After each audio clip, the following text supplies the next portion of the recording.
America president Donald Trump గతంలో ఎవ్వరూ ఇవ్వని షాక్ ఇచ్చాడు ఉక్రెయిన్ ప్రెసిడెంట్ జెలెన్స్కీ. ఇప్పటి వరకు ట్రంప్ వైట్ హౌస్ అనే తన డెన్కు ప్రపంచ నాయకులను పిలిపించుకుని వారికి క్లాస్ పీకేవాడు. వారిలో మన ప్రధానమంత్రి మోదీ కూడా ఒకరు. ట్రంప్ ముందు వంగి వంగి అతి వినయంతో ఆయన చెప్పింది తలూపి వచ్చేవారు ఇతర దేశాలకు చెందిన ప్రెసిడెంట్లు. అయితే జెలెన్స్కీ మాత్రం తాను అందరిలాంటి వాడిని కాదు అని నిరూపించుకున్నాడు.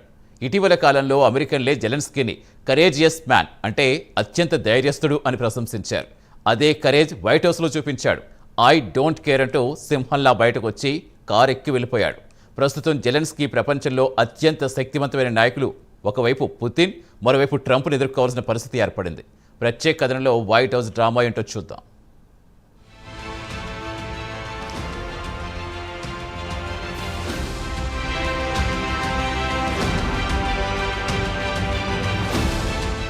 అన్ని రోజులు ఒకే మాదిరిగా ఉండవు. అందరు నాయకులు ఒక మాదిరిగా ఉండరు. ఇది ఎందుకు చెప్పాల్సి వస్తుందంటే అమెరికా ప్రెసిడెంట్ డొనాల్డ్ ట్రంప్ దేశ అధ్యక్షుడిగా బాధ్యతలు స్వీకరించిన తర్వాత ఆయన డిక్టేటర్గా మారి యావత్ ప్రపంచంపై పెత్తనం చెలాయించాలనుకుంటున్నాడు.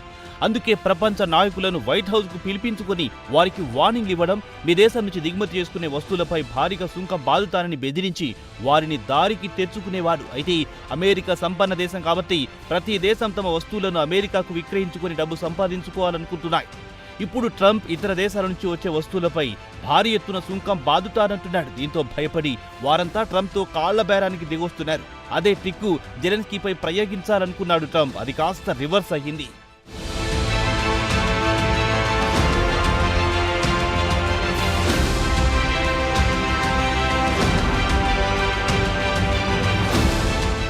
ఇక ట్రంప్ అమెరికా ప్రెసిడెంట్ అయిన తర్వాత రష్యా యుక్రెయిన్ యుద్ధంలో యుక్రెయిన్కు ఎంత డబ్బిచ్చామో లెక్కగట్టాడు.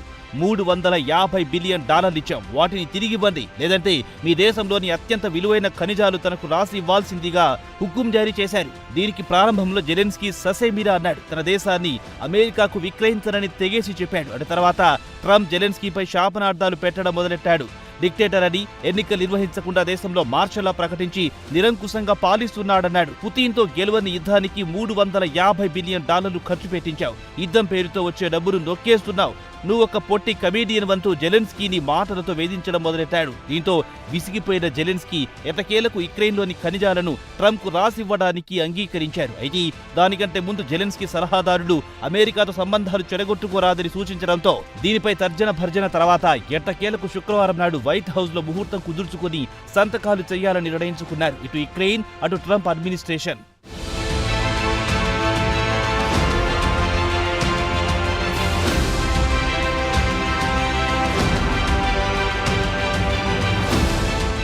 ఇక సీన్ కట్ చేస్తే జెలెన్స్కీ శుక్రవారం వైట్ హౌస్ కు చేరుకున్నాడు. సాంప్రదాయబద్ధంగా అక్కడ జరగాల్సిన స్వాగతాలు గట్రా అంతా సవ్యంగా జరిగింది. వైట్ హౌస్ లో president Trump, vice president JD Vance, జెలెన్స్కీలు ఆసీనులయ్యారు. వారితో పాటు ఇంటర్నేషనల్ మీడియా కూడా ఒప్పంద చర్చలు కవర్ చేయడానికి వెళ్ళింది. మీడియా ముందు ఓ 10 నిమిషాల పాటు చర్చలు సాఫీగా సాగాయి. ట్రంప్ జెలెన్స్కీ షర్టు బాగుందని కూడా మెచ్చుకున్నాడు. ఆ తర్వాత చర్చలు కాస్త హీట్ ఎక్కాయి.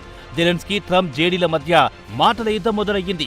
తమను అగౌరవపరిచారని ట్రంప్ జెలెన్స్కీపై మండిపడ్డాడు. దీనికి జెలెన్స్కీ స్పందిస్తూ రష్యా ప్రెసిడెంట్ వ్లాదిమిర్ పుతిన్తో మీరు కాంప్రమైజ్ అంతే వద్దే వద్దని హెచ్చరించాడు. ఇక ట్రంప్, జేడీ చెప్పేదేమిటంటే వెంటనే రష్యాతో యుద్ధాన్ని ఆపేసి దౌత్యపరంగా రాజీ కుదుర్చుకోవాలని ఒత్తిడి చేశారు. దీనికి జెలెన్స్కీ మాత్రం ససేమిరా అన్నాడు.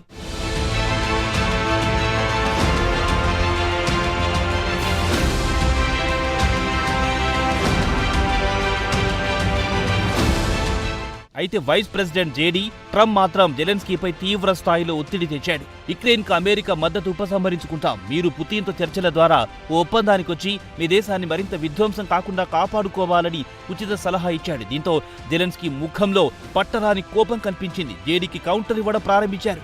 మాస్కోతో ఎలాంటి దౌత్యపరమైన చర్చల గురించి మాట్లాడుతున్నారు. పుతిన్ పచ్చి మోసగాడు, అబద్ధాల కోరు, మాట మీద నిలబడడు. 2014 నుంచి 2019 వరకు చేసుకున్న ఒప్పందాలను తుంగలో తొక్కాడు. 2019లో తానే ఒప్పందాలపై సంతకాలు చేశాను, అయినా ఒప్పందాలను ఉల్లంఘించి తమ దేశంపై దాడులు చేసి తమ భూభాగాలను ఆక్రమించి తమ ప్రజలను చంపుతున్నాడని జేడీకి గట్టిగానే కౌంటర్ ఇచ్చాడు జెలెన్స్కీ. అయితే జేడీ మాత్రం తన వాదనను కొనసాగిస్తూనే ఉన్నారు. మీరు దౌత్యపరంగా రష్యాతో రాజీ కుదుర్చుకుని మీ దేశం మరింత విధ్వంసం కాకుండా కాపాడుకోవాలని మాత్రమే తాను చెబుతున్నారని జేడీ అన్నారు. ఇద్దరి మధ్య మాట పెరిగింది. మధ్యలో ట్రంప్ జోక్యం చేసుకున్నాడు. యుద్ధాన్ని జెలెన్స్కీ సరిగ్గా హ్యాండిల్ చేయలేదు, ఆయన వైఖరి సరిగ్గా లేదని జెలెన్స్కీపై కాస్త అసహనం ప్రదర్శించారు ట్రంప్.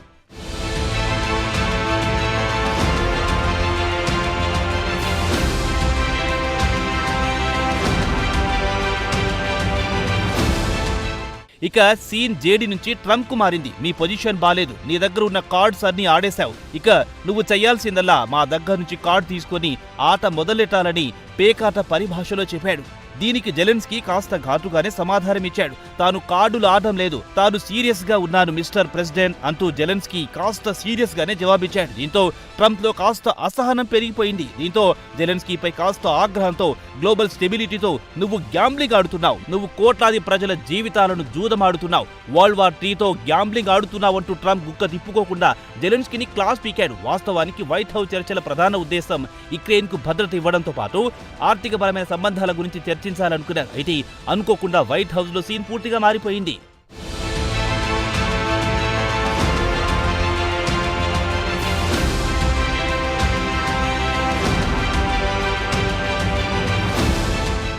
ఇక ట్రంప్ వాదన ఏమిటంటే తనకు పుతిన్ ఎంతో యుక్రెయిన్ అంతే అంటూ పుతిన్ చేసిన తప్పుల గురించి ట్రంప్ ప్రస్తావించడానికి నిరాకరించాడు. దీంతో జెలెన్స్కీకి కాస్త మండింది. ఇటీవల కాలంలో ట్రంప్ పుతిన్ ను వెనకేసుకు రావడం కూడా జెలెన్స్కీకి రుచించడం లేదు. కాగా ట్రంప్ జెలెన్స్కీని ఉద్దేశించి నువ్వు అమెరికాకు రుణపడి ఉండాలని పదే పదే అన్నాడు. అలానే జెలెన్స్కీ 3వ ప్రపంచ యుద్ధం రావాలని జూదం ఆడుతున్నాడని వ్యాఖ్యానించాడు. అలాగే ట్రంప్ జెలెన్స్కీని నీకు కృతజ్ఞత లేదు అంటూ హెచ్చరిస్తూనే నువ్వు మాతో డీల్ చేసుకో, లేదంటే మేము తప్పుకుంటామని చెప్పుకొచ్చాడు. జేడీ మాత్రం నీ కామెంట్స్ మమ్మల్ని అగౌరవపరిచేలా ఉన్నాయన్నారు. అమెరికా మీడియా ముందు సన్నుగుడు ఆపండి అంటూ జెలెన్స్కీని కాస్త కోపంగా అన్నాడు జేడీ.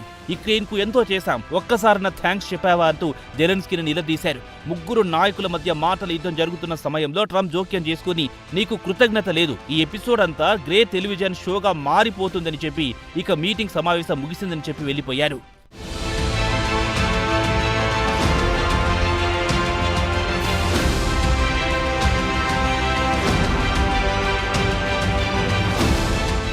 మొత్తానికి ట్రంప్ చెప్పేదేమిటంటే రష్యాతో యుక్రెయిన్ సంధి కుదుర్చుకోవాలని ఒత్తిడి తెచ్చాడు. దీనికి జెలెన్స్కీ మాత్రం ససేమిరా అంటున్నాడు. కిల్లర్ పుతిన్తో తాను ఎట్టి పరిస్థితుల్లోనూ కాంప్రమైజ్ చేసుకునే పరిస్థితి లేదని తెగేసి చెప్పాడు. రష్యా చేసిన దారుణాల అకృత్యాల ఫోటోలు ట్రంప్ కు చూపించాడు. ఫోటోలను చూసిన ట్రంప్ మాత్రం దీనిపై ఎలాంటి వ్యాఖ్య చేయలేదు. యుక్రెయిన్ పై యుద్ధానికి పుతిన్ ను బాధ్యుని చెయ్యండని జెలెన్స్కీ పట్టుబట్టాడు. పుతిన్ 2014 నుంచి దౌత్యపరంగా చేసుకున్న ఒప్పందాలను ఉల్లంఘిస్తూ వస్తూ యుక్రెయిన్లోని భూభాగాలను స్వాధీనం చేసుకుంటున్నాడని జెలెన్స్కీ ఆవేదన వ్యక్తం చేశాడు. అతన్ని అప్పటి నుంచి ఏ ఒక్కరూ ఆపలేదు. దౌత్యపరమైన ఒప్పందాలకు తూట్లు పొడిచాడు పుతిన్. ఇదేం దౌత్యపరమైన రాజనీతి అని జెలెన్స్కీ కాస్త ఆగ్రహంతోనే జేడీతో వాదనకు దిగాడు. మొత్తానికి చివరి 10 నిమిషాల మీటింగ్ మాత్రం వాడివేడిగా సాగింది.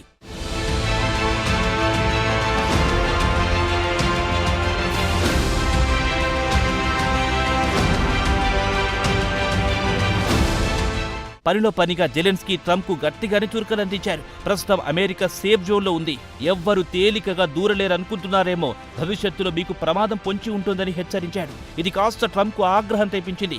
మాకు నీ సలహాలక్కర్లేదు అంటూ అసహనం వ్యక్తం చేశాడు. జెలెన్స్కీ పలుమార్లు మాట్లాడాలనుకున్నా ట్రంప్ మధ్యలో అడ్డుకున్నారు. ఇప్పటికే నువ్వు చాలా మాట్లాడేశావని మాట్లాడకుండా అడ్డుకున్నారు. నీ దేశం ప్రస్తుతం ప్రమాదంలో ఉంది అన్నాడు ట్రంప్. దానికి జెలెన్స్కీ నాకు తెలుసు అన్నాడు. ఈ యుద్ధం నువ్వు గెలవలేవు, మా సాయంతోనే గెలుస్తున్నావన్నాడు ట్రంప్. యుద్ధం మొదలైనప్పటి నుంచి తాము ఒక్కరమే పోరాడుతున్నామన్నాడు జెలెన్స్కీ. దీనికి ట్రంప్ స్పందిస్తూ అమెరికా ఆయుధాలు ఇవ్వకుంటే 2 వారాల్లో యుద్ధం సమాప్తమయ్యేదన్నాడు. మధ్యలో జేడీ జోక్యం చేసుకుని ఇంత సాయం చేసిన అమెరికాకు ఒక్కసారైనా థ్యాంక్స్ చెప్పావా అని నిలదీశాడు. దీనికి జెలెన్స్కీ వాయిస్ పెంచుతూ అమెరికా ప్రజలకు ఇప్పటికే లెక్కలేనన్ని సార్లు థ్యాంక్ యూ చెప్పారని గుర్తు చేశాడు.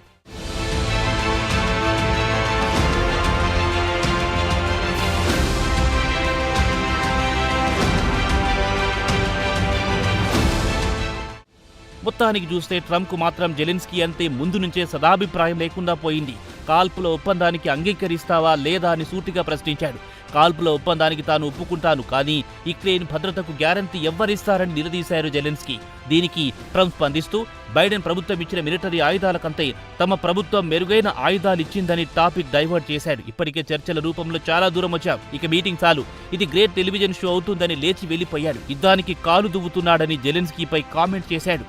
ఇదిలా ఉండగా యూరోపియన్ యూనియన్ నాయకులు మాత్రం జెలెన్స్కీ వెంట బలంగా నిలిచారు. వైట్ హౌస్ లో ట్రంప్ జెలెన్స్కీ మధ్య మాటల యుద్ధం యావత్ ప్రపంచాన్ని షాక్ కి గురి చేసింది. దీంతో రష్యా యుక్రెయిన్ యుద్ధం ఇప్పటితో ముగిసే ఛాన్స్ కనిపించడం లేదు.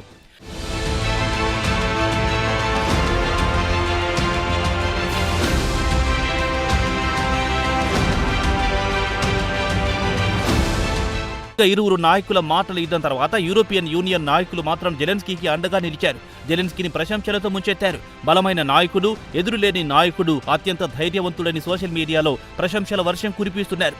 స్వేచ్ఛ ప్రపంచానికి కొత్త నాయకుడు కావాలి, అది కూడా యూరోపియన్ యూనియన్ నుంచే రావాలని సోషల్ మీడియాలో పోస్టులు పెడుతున్నారు. మాక్రాన్ కూడా యుక్రెయిన్కు మద్దతు ప్రకటించారు. రష్యాపై మరిన్ని ఆంక్షలు విధిస్తామన్నారు. జర్మనీకి కాబోయే కొత్త ఛాన్సలర్ ఫెడ్రిక్ మోర్జ్ కూడా జెలెన్స్కీకి తన మద్దతు అన్నారు. హంగేరీ ప్రధానమంత్రి విక్టరీ ఓర్బాన్ ఇటు ట్రంప్, రష్యాకు సన్నిహితంగా ఉంటాడు. శాంతి కోసం యత్నించినందుకు ట్రంప్ను ప్రశంసించాడు. బలమైన వాడు శాంతిని కోరుతాడు, బలహీనుడు యుద్ధాన్ని కోరుతాడంటూ ఓర్బాన్ ఎక్స్లో కామెంట్ చేశాడు. ఇటలీ ప్రధానమంత్రి కూడా జెలెన్స్కీకి మద్దతు ప్రకటించారు. నెదర్లాండ్స్ కూడా జెలెన్స్కీకి మద్దతు ప్రకటించింది. పోలాండ్, స్పెయిన్లు కూడా జెలెన్స్కీ వెంట నడుస్తామని హామీ ఇచ్చాయి. మొత్తానికి శుక్రవారం నాటి మీటింగ్లో జెలెన్స్కీ హీరో అయ్యాడు, ట్రంప్ జీరో అయ్యాడు. తెలుగు సినిమా డైలాగ్ సింహం సింగిల్ గా వస్తుందనే డైలాగ్ ఇక్కడ జెలెన్స్కీకి చక్కగా సరిపోతుంది. వెల్డన్ జెలెన్స్కీ అని ప్రపంచ దేశాల నాయకులు మాత్రం లోలోన పొగడ్తలు కురిపిస్తున్నారు. బహిరంగంగా చెబితే ట్రంప్తో చిక్కులు ఎదుర్కోవాల్సి వస్తుందని మౌనం వహిస్తున్నారు.